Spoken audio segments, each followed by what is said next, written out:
What's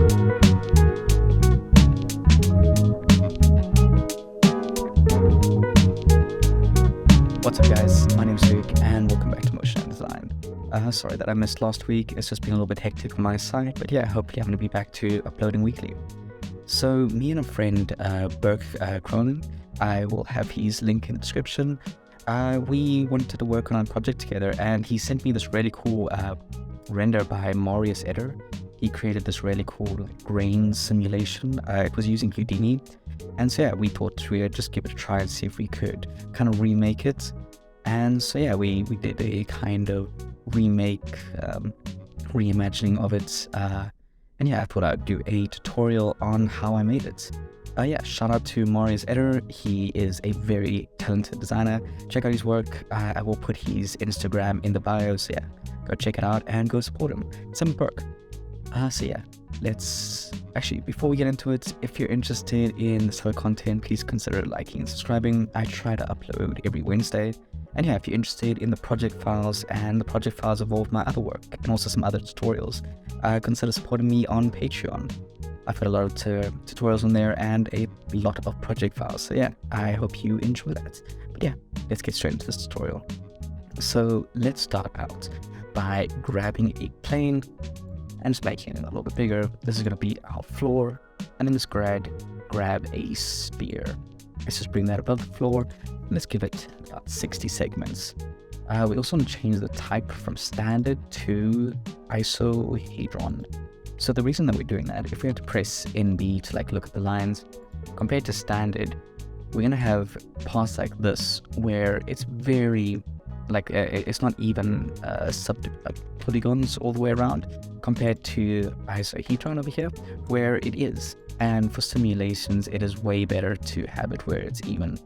I can actually show you why. If we go to simulations cloth, let's go collider over here, and let's actually change this to standard so you can see what I mean. Press play. Look at the way that it kind of bunches up there in the middle, which does not look nice at all, compared to if we had to change this to isohedron. Press play again. We get a much better and a more realistic result. So yeah, let's go to isohedron, change it to 60 segments, and in our cloth over here, we're going to change this to a bendiness of 50 and a stretchiness of about 100. And let's see what that looks like. Yeah, that's exactly what I wanted. I wanted it to be really squishy.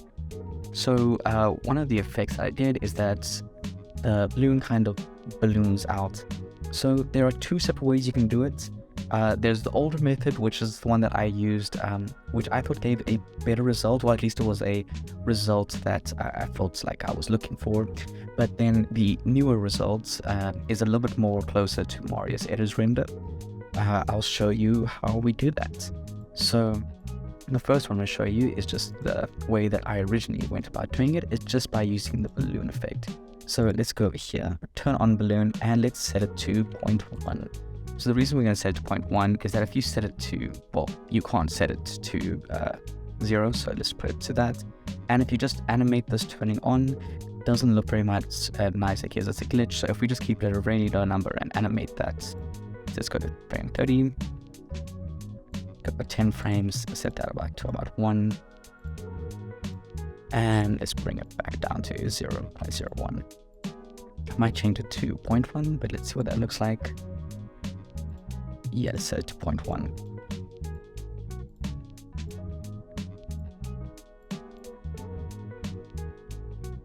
Yeah, that's why I set it to 0.1.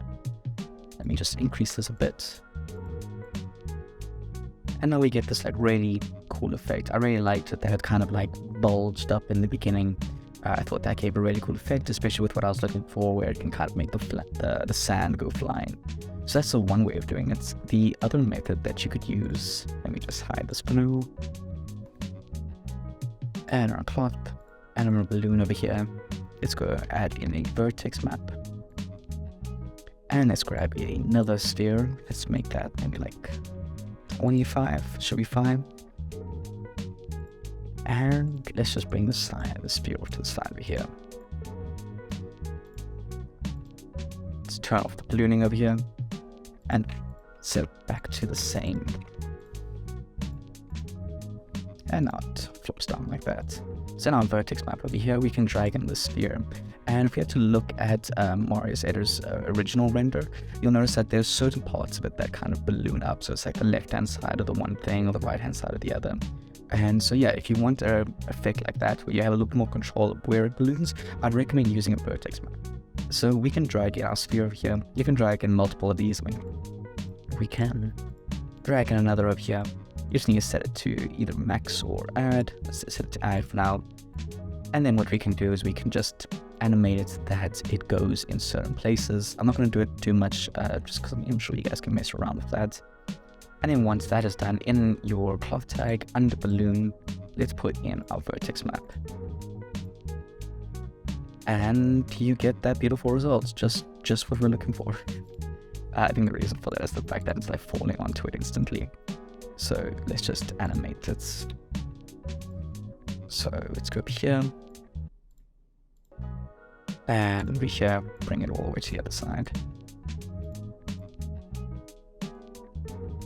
I think it's also the ballooning is a little bit much, so if we had to change this to maybe 0.5, 0.2 maybe. Let's see. Yeah, I mean, you get a better result. It's still not great. I mean, I think that's also because of the speed at which it's going. But yeah, I mean, I would just recommend having it where these kind of turn on at certain points so that it only balloons over here and only balloons over there. But for this render, I liked it that it had this kind of bulging effect. But obviously, it's up to you guys, whatever you want to do. But yeah, let's get into the simulation part of this. So let's go in and add a XP system. So with our XP system, let's take our emitter, change the object from a rectangle to a cylinder. Let's bring this up, rotate it to 90 degrees. Is that 90? Yes, it is 90. Let's set it to about a height of 3 and a radius of maybe 230. That should be good. Yeah, you can obviously add more things in the scene, but I think for this tutorial, I'm just gonna use just this one object. Yeah, with any other objects that you add, I mean, it's the exact same thing. You can even just copy and paste the cloth tag onto it and it should work. Just maybe change around where it animates. So yeah, in our emitter over here, let's change the emission from rate to shot and set it from random to hexagonal. I think for now, I'm gonna set it to a 200 spacing.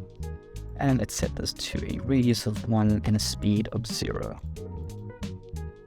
Cool, I don't want too many particles for now, just because I want to be able to actually see what I'm doing in the viewport. Cool, so that's good for now. Then let's go in and add some gravity. So when we press play, it falls right through. Cool, so we want it to actually collide with these, so let's go Extensions, Insidium, XP Collider. And on our sphere, let's bring down the bounds and bring up the friction all the way.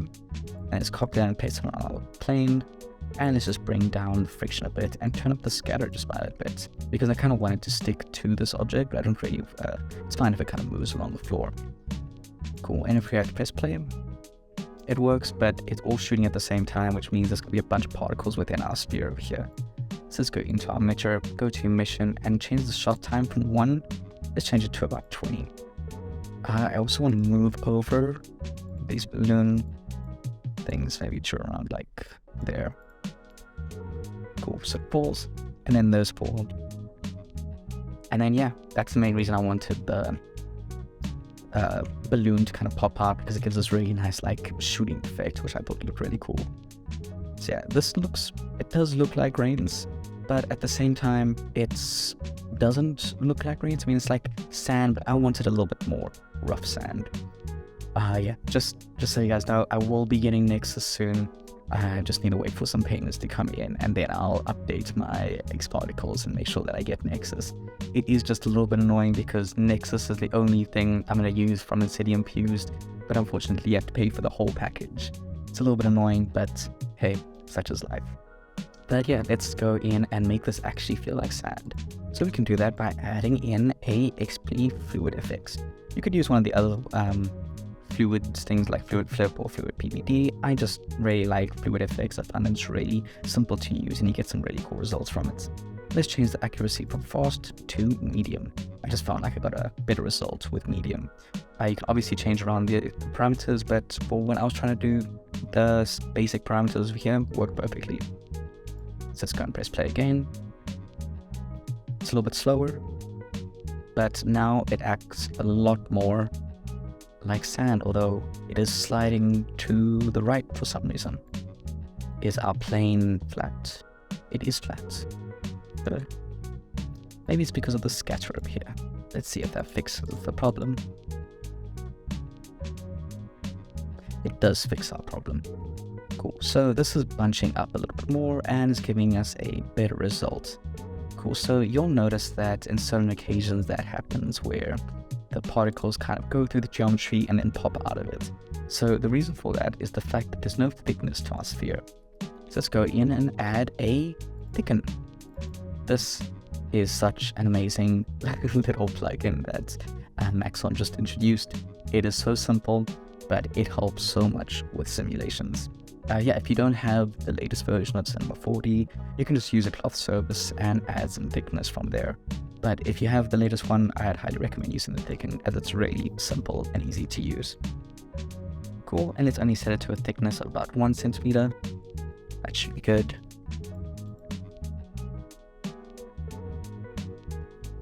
And now just by doing that, it has better collisions and it doesn't clip through it, which gives us a much better result over here. So the sand is looking cool, but I feel like it could be a little bit more granular. So how do we do that? Inside of our XG emitter, if we go to extended data, fluid data, you see it's set to the type is set to fluid. If we change that to granular, it'll give us a much more sand-like granular effect. I found that with a viscosity of 50, I got the result I was looking for. So for my original render, I went for a more of a thick, kind of wettish sand where the sand kind of clumps together a little bit more. I did that just because I didn't want it to be almost exactly like Marius Eder's one. But if you want it to have more of like a fine, like granular simulation, you just need to turn down the viscosity a little bit. And you can get a much better result. I think I'll ask Burke and we'll include the Nexus project file. So I'll include one with Nexus and a project file without Nexus, and you guys can kind of choose. The one without Nexus is a little bit more like thick sand, and then the one with Nexus is a lot more thin sand. I think that's because we were able to add a lot more particles with Nexus. But yeah, let's see what that looks like now with our granular turned up. And so now you'll see that the sand kind of clumps together a little bit more and gives us this more kind of like thick sand, which I thought looked really nice. Nice, look at that. So yeah, this at the moment is not a lot of particles. That is because we have our spacing set to 200. I think in my render I actually had the radius down to 0.5. And I think I had the spacing to about 150, so there was quite a lot of particles. Let's see if it actually plays. It might be way too slow.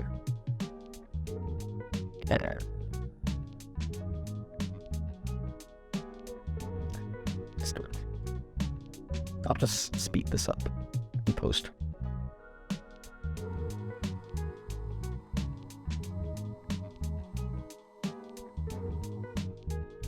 Okay, cool. So yeah, as you can see, it gives us a much better result, having a lot more particles, as it looks a lot more like sand. I'm not going to play a little bit more because at the average it's really going at about a frame every 5 seconds, and I don't really want to be waiting here all day, and I don't really want to cache it too much because I feel like it works. Yeah, one other thing I wanted to show you guys was, let's just bring this down a bit, so let's make it 200 and set this back to 1, is that it is very uniform, the kind of circle over here, which can look nice if that's what you're going for. But what I did was I just added a tiny bit of turbulence in the beginning. I set it to a scale. Yeah, I mean, actually, should be fine. Let's just turn it up a tiny bit, just so that when it falls, it has a more natural look to it. You can leave it on if you want to. I think I had it where I animated it where as it fell, so around here. I had it where this went all the way down, so only as it falls do we get some variation in it, and then it turns off, so we have a much more natural look to the way that the sand falls. And yeah, that is the tutorial. So yeah, I really hope you guys enjoyed it. I will be planning on getting Nexus soon, so yeah, I'll do some Nexus tutorials hopefully in the coming weeks. Me and Burke have another cool render that we're doing with XP fluids, so yeah, keep an eye out for that. And I think next week I'm going to do a lighting tutorial. I've been trying to improve my lighting, and one of the things I was challenged to do was to recreate a man versus machine render for one of their cars, and so I thought I would show you guys how to do a car lighting. Seeing as though I've noticed that a lot of people find it really difficult to do car lighting. I also found it really difficult to do car lighting, so yeah, I thought I'd share some of my knowledge. But yeah, I think that'll be coming next week. Yeah, let me know if you guys are interested in that, and yeah, if you're interested in this project file and a bunch of other project files, please consider subscribing to my Patreon, supporting me on Patreon. And yes, if you're interested in this type of content, please consider subscribing to me on YouTube. I'm gonna leave this all in. So yeah, I hope you guys have a great day, and I'll see you guys next week. Peace.